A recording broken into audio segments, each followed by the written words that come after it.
Alba Story prezanton. Të nderuar miq të këtij kanali, ju përshëndes të gjithëve dhe ju them gjejeni në një vend të rehatshëm dhe dëgjoni këtë histori që po ndaj me ju sot.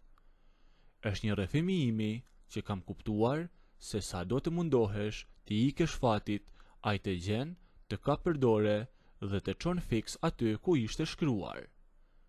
Kjo nuk është një histori e rëndomt. Është një ngjarje që nis me inat e meseder në një fshatin ton, e përfundon larg në rrugët e Italisë, aty ku njeriu mbetet vetëm me shpirtin e tij. Gjithçka nisi vite më parë, kur jetonim të gjithë në një çati në shtëpinë tonë në fshat. Ishim familje me tradita, nga ato ku fjala e babait ishte legj dhe nderi i shtëpisë përshonte më shumë se jeta vet. Unë isha më i madh, i dhën pas punës së krahut, ndërsa vëllau im mendoi të krijonte familje. Kur e solli nusën në shtëpi, gjithë fshati foli. Ajo ishte një vajzë e pashme, e hijshme, por para se të martohej, kishte namin si pak e lazdruar. E dini si janë ato vajzat që u pëlqen të qeshin me zë të lartë, t'i bëjnë flokët me naze e të mbajnë sytë e fshatit mbi vete. Por sa po kaloi pragu në shtëpison, ajo e mblodhi veten, u bë nuse serioze, uli kokën, i mori punët me radhë dhe nuk i la fjalë askujt. Mirë po karakteri i njeriut nuk fshihet dot aq lehtë. Ajo lazdrimi i saj, ai zjarri që kishte për brenda, nuk ishte shuar, por vetëm ishte mbuluar me hi, dhe atë zjarr ajo nisi ta nxirrte ngadalë drejt meje. Unë e vija re çdo ditë, kur ishte vëllau në dhomë, ajo ishte e akullt dhe e prerë, por kur ngeleshim vetëm në obor, apo kur unë kthehesha i lodhur nga fusha dhe ajo me sillte ujë për t'u larë, gjërat ndryshonin. Një buzëqeshje nga cepi i buzës, një shikim i gjatë, dhe kur me jepte filxhanin e kafes, gishtat e saj, sikur preknin pa dashje, e fërkoheshin pas dorës sime. Ishin flirtimet e vogla e të fshehta, por që shponin trurin si gjilper. Po unë çfarë të bëja? Isha burr, e kisha nuset e vëllaut, e kisha në shtëpi. Për mua, nderi ishte i shenjtë.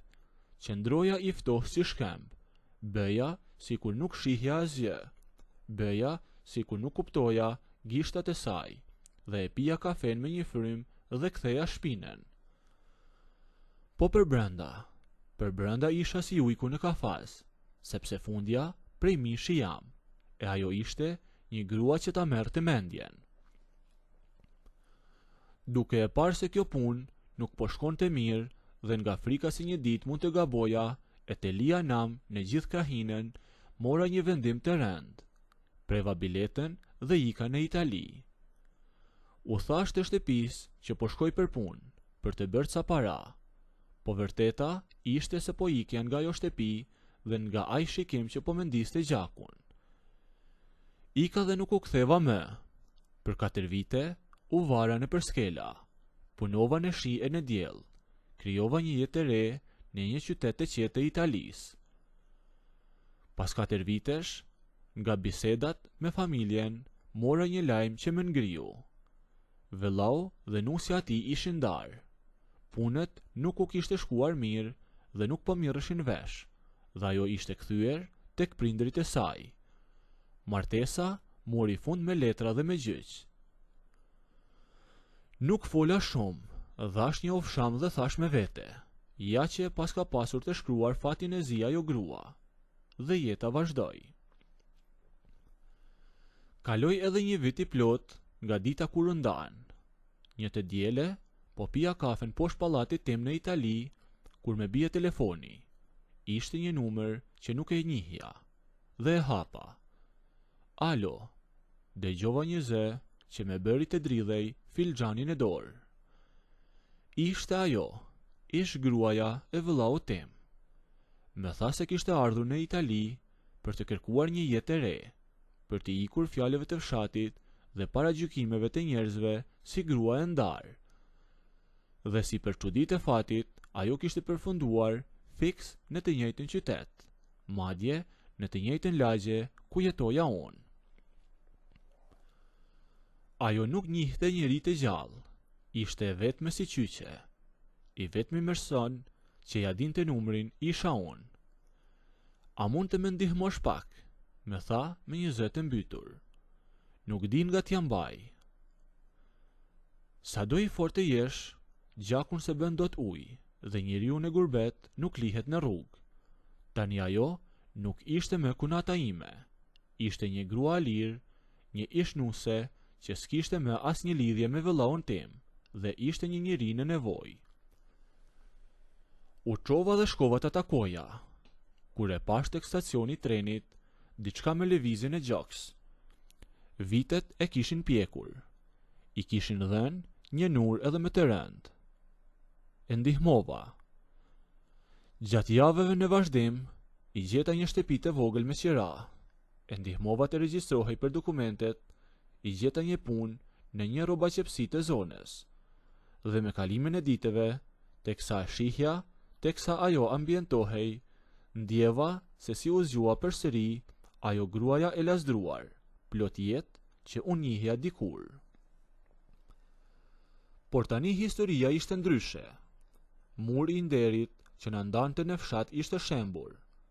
Ne ishim dy njerëz të lirë, në një shtet të huaj, pa askënd mbi kokë për të na bërë gjyqin. Filloi sërish me ato shikimet e gjata. Kur shkoja tek shtëpia e saj, për t'i lënë ndonjë qese me ushqime, ajo nuk me linte të ikja shpejt. Ulu pije një kafe se me ka marrë malli të bëj dy muhabete shqip, me thoshte ajo. Ulja në atë divanin e saj të vogël, dhe ajo ulej fiks përballë meje, duke me mbajtur syt drejt e në bebës. Kësaj radhe, as unë nuk po u ktheja shpinën. Fillova edhe unë të qeshja me te.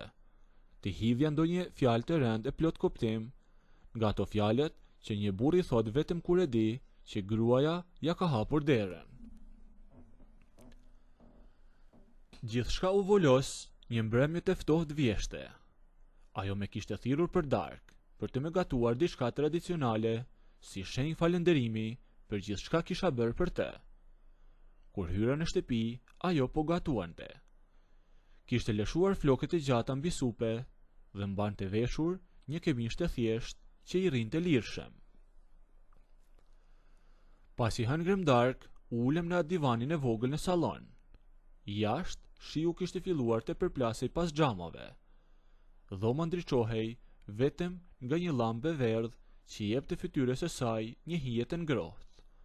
Ajo solli dy gota dhe filluam që të pinim nga një lëng frutash. Got pas gote atmosfera u rëndua. Nuk dëgjohej asgjë tjetër veç shiut dhe frymëmarrjes son. Ajo u kthye nga unë, vendosi dorën e saj mbi timen dhe më tha me një zë aq të thellë saqë më rënqethi mishin. Pse ike ti atëherë nga fshati?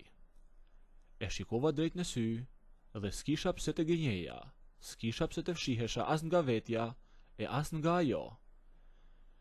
Ika sepse nuk mundesha të jetoja në atë shtëpi me ty, ja ktheva.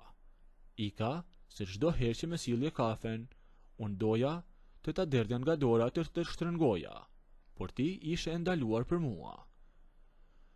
Syt i shkelqenin, jo nga mërzia, por nga pesha atyre fjalëve që ishin mbajtur të mbyllura prej vitesh. Ajo hoqi dorën nga gota, u ofrua drejt meje aq afër sa nxjeva nxehtësi në fytyrës së saj. Unë nuk jam më ndaluar, me përshpëriti. E tërhoqa me një lëvizje të shpejtë, duke e afruar krejtësisht pranë krahërorit tim. Ajo mbylli syt, e po ashtu edhe unë. Pa e menduar, as edhe një sekond më shumë, i ofrova fytyrën time. E buzët tona u gjetën aty në atë heshtje dhome.